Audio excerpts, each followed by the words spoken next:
नमस्कार, आप देख रहे हैं क्लीन न्यूज यूपी। आपके साथ मैं हूं राशि। वक्त हो चला है यूपी की कुछ बड़ी खबरों का। यूपी की तमाम खबरों की अपडेट्स के लिए इस वीडियो को अंत तक जरूर देखें। बिजली कटौती को लेकर बड़ी राहत। योगी सरकार ने 2000 मेगावाट अतिरिक्त लाइट का किया इंतजाम। भीषण गर्मी के बीच बेतहाशा बड़ी मांग के चलते प्रदेश के गांवों, कस्बों और तहसील मुख्यालयों पर 7 से 9 घंटे तक बिजली की कटौती की जा रही है। राहत की बात यह है कि उत्तर प्रदेश पावर कॉर्पोरेशन प्रबंधन की कोशिशों से 12 की 660 मेगावाट क्षमता की यूनिट से बिजली उत्पादन शुरू हो गया है। रविवार से और 2000 मेगावाट बिजली की उपलब्धता बढ़ने के आसार जताए जा रहे हैं। शनिवार को राज्य में बिजली की अधिकतम मांग 23,000 मेगावाट रही। योगी सरकार के किसानों को सौगात, हर परिवार से कम एक को मिलेगा रोजगार। योगी आदित्यनाथ सरकार ने अगले 5 साल में हर किसान परिवार को कम से कम एक को रोजगार का मौका देने का लक्ष्य तय किया है। योगी सरकार का लक्ष्य अगले 5 साल में 2,10,000 उद्यमियों और किसानों को ट्रेनिंग देना है। उत्तर प्रदेश सरकार किसानों की आय बढ़ाने पर ध्यान देने के अलावा उन्हें उद्यमी के रूप में स्थापित करने की भी योजना बना रही है। इससे न केवल उनकी आय बढ़ेगी बल्कि युवाओं को रोजगार के अधिक अवसर भी मिलेंगे। योगी सरकार के प्रवक्ता के अनुसार सरकार ने 375 बड़ी फूड प्रोसेसिंग यूनिट स्थापित करने की योजना बनाई है।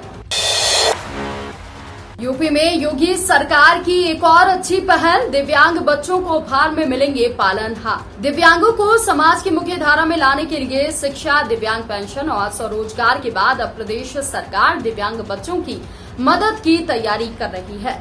लखनऊ समेत प्रदेश के सभी जिलों में पालनहार योजना के तहत सरकार न केवल 18 साल से नीचे के बच्चे किशोरों को दिव्यांगता प्रमाण पत्र बनवाएगी बल्कि उनके विकास का खाका भी तैयार होगा। प्रदेश के सभी जिला दिव्यांगजन सशक्तिकरण अधिकारी को ऐसे बच्चों का डेटा तैयार करने के लिए निर्देशित किया गया है। ग्रामीण और शहरी दोनों ही क्षेत्र में रहने वाले दिव्यांग बच्चों के उत्थान के लिए सरकार कदम उठाएगी।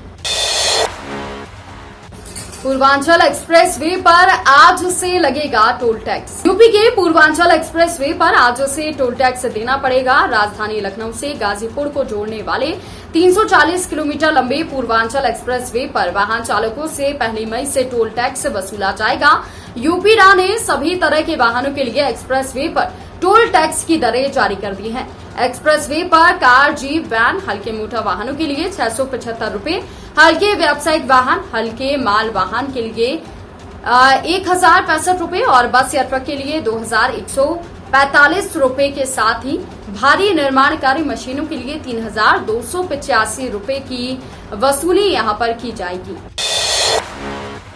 कौशल विकास मिशन के तहत स्वास्थ्य से जुड़े 5 नए कोर्सों को जल्द किया जाएगा शामिल। उत्तर प्रदेश कौशल विकास मिशन में स्वास्थ्य से जुड़े 5 नए कोर्सों को जल्द शामिल किया जाएगा, जिसमें auto technician, radiotherapy technician, anaesthesia technician, dialysis technician और MRI टेक्नीशियन के कोर्स शामिल हैं।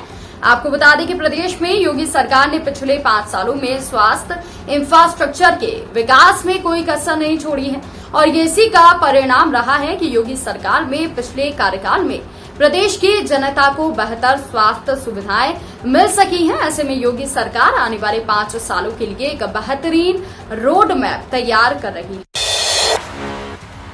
कोरोना से उबरने के बाद की बीमारियों का पता लगाएंगे बीएचयू के वैज्ञानिक। उपचार भी होगा, सैंपल कलेक्शन शुरू।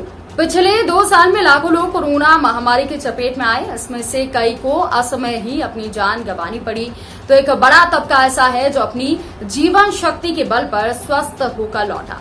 लेकिन इस कोरोना वायरस की चपेट में एक बार फिर आने के बाद स्वस्थ होने पर भी लोगों को कई तरह की परेशानियों का सामना करना पड़ रहा है और इसी को देखते हुए अब बनारस हिंदू विश्वविद्यालय के चिकित्सा विज्ञान संस्थान और जंतु विज्ञान विभाग के वैज्ञानिकों ने नया शोध शुरू किया है। ये शोध पोस्ट कोरोना पेशेंट्स पर किया जा रहा है।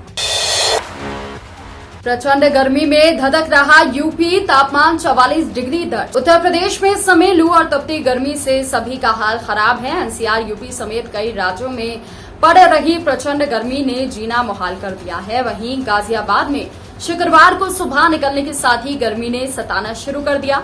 शनिवार यानी आज भी अधिकतम तापमान 44 डिग्री सेल्सियस तक रहने के आसार हैं।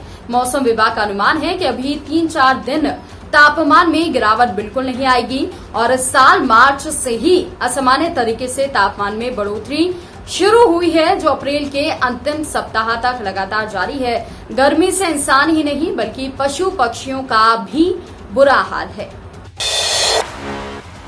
रेलवे की सुविधा बहाल, अब 28 स्पेशल ट्रेनों में जनरल टिकट पर सफर कर सकेंगे यात्री। रेलवे की बंद सुविधा फिर से बहाल हो गई है। अब ट्रेन यात्री जनरल टिकट लेकर यात्रा कर सकते हैं। रेलवे ने इसकी अनुमति प्रदान कर दी है। रेल मंत्रालय ने यात्रियों को वीआईपी ट्रेनों में सफर करने की छूट देने की तैयारी पूरी कर ली है। ये व्यवस्था 1 जून के बाद अलग अलग तारीखों में बहाल होगी। जनरल टिकट पर यात्रा करने की सुविधा उपासना एक्सप्रेस, कुंभ एक्सप्रेस, मरूधर एक्सप्रेस, श्रमजीवी एक्सप्रेस के साथ कई अन्य ट्रेनों पर लागू किया जा रहा है। कोरोना काल में रूट की प्रमुख ट्रेनों पर जनरल टिकट से यात्रा करने की व्यवस्था को बंद कर दिया गया था।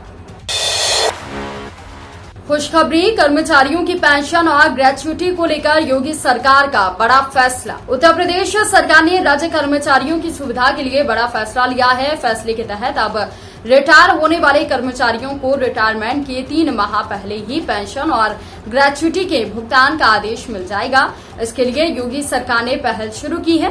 प्रदेश में सेवानिवृत्त होने वाले कर्मचारियों को पेंशन और ग्रेच्युटी का समय से भुगतान करने के लिए बनाए गए पोर्टल का शुभारंभ लोक भवन में मुख्यमंत्री योगी आदित्यनाथ करेंगे। सरकारी प्रवक्ता ने जानकारी देते हुए बताया कि ये पेंशन पोर्टल वित्त विभाग ने तैयार किया है। आज से लगातार 4 दिन बंद रहेंगे बैंक। चेकबुक और पासबुक के काम हो सकते हैं प्रभावित।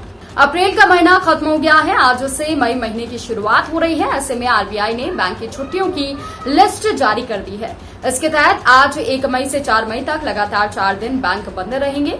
इसके चलते बैंकिंग संबंधित जैसे चेकबुक, पासबुक, एटीएम, अकाउंट और ट्रांजैक्शन के काम प्रभावित हो सकते हैं। हालांकि ऑनलाइन सेवाएं गूगल पे, फोन पे, पेटीएम और इंटरनेट बैंकिंग अभी जारी रहेगी।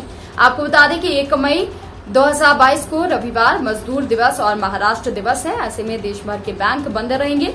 वहीं 2 मई को महर्षि परशुराम की जयंती के कारण कई राज्यों में बैंक बंद रहेंगे। साथ ही 3 मई को ईद उल फितर और बसवा जयंती है, जिसके कारण बैंक बंद रहेंगे। इसके अलावा 4 मई को ईद उल फितर में छुट्टी रहेगी।